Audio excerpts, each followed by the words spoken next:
Salam əziz izləyicilər. Dərsimizin adı keçmişdən gələn ekranlardır.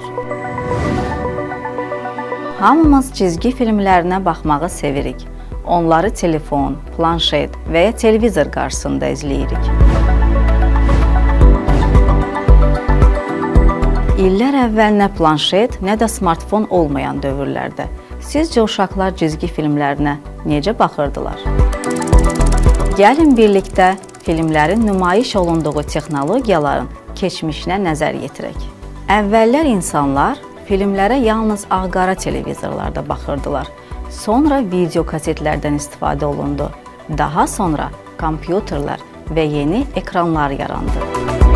Bugün biz filmlərə həm rəngli, parlaq və böyük ekranlı televizorda, həm də telefon və ya planşetlərdə baxa bilərik. Sizcə, texnologiyanın inkişafı cizgi film qəhrəmanlarını da dəyişdimi? Əgər sevdiyiniz qəhrəman zaman maşını ilə keçmişə səyahət edib, orada köməyə ehtiyacı olan insanlara kömək etmək istəsəydi, bunun üçün o nələrdən istifadə edə bilərdi?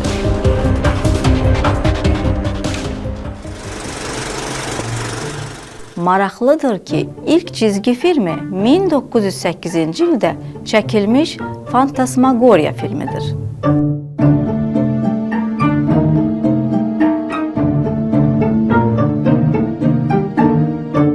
O vaxt personajları minlərlə şəklin bir-bir ard-arda çəkilməsi ilə hərəkət etdirilirdi. Bugün biz də öz sevdiyimiz qəhrəmanlardan birini seçib, onun şəklini çəkib təqdim edəcəyik.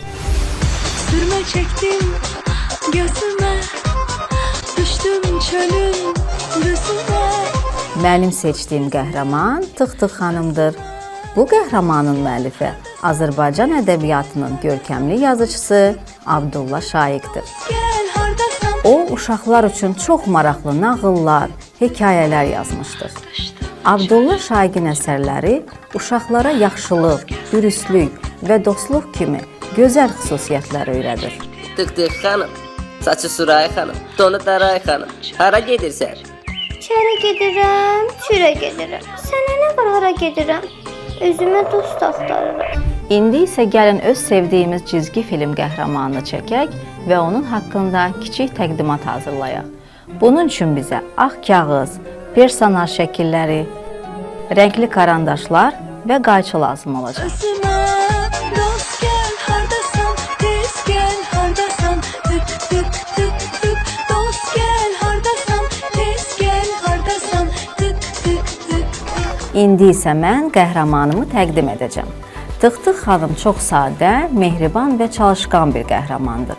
Həmişə yaxşı olmağa çalışır və heç kimə pislik etmir. Onun ən böyük arzusu özünə sadiq və yaxşı bir dost tapmaq, xoşbəxt yaşamaqdır. Bu nağıldan biz öyrəndik ki, yaxşı insan olmaq çox vacibdir. Siz də seçdiyiniz qəhrəmanın şəklini çəkib, onu təqdim edə bilərsiniz. Beləliklə, bugün kino texnologiyalarının keçmişinə səyahət etdik və sevdiyimiz qəhrəman haqqında danışdıq. Bugünlük bu qədər. Növbəti dərsimizdə görüşərik.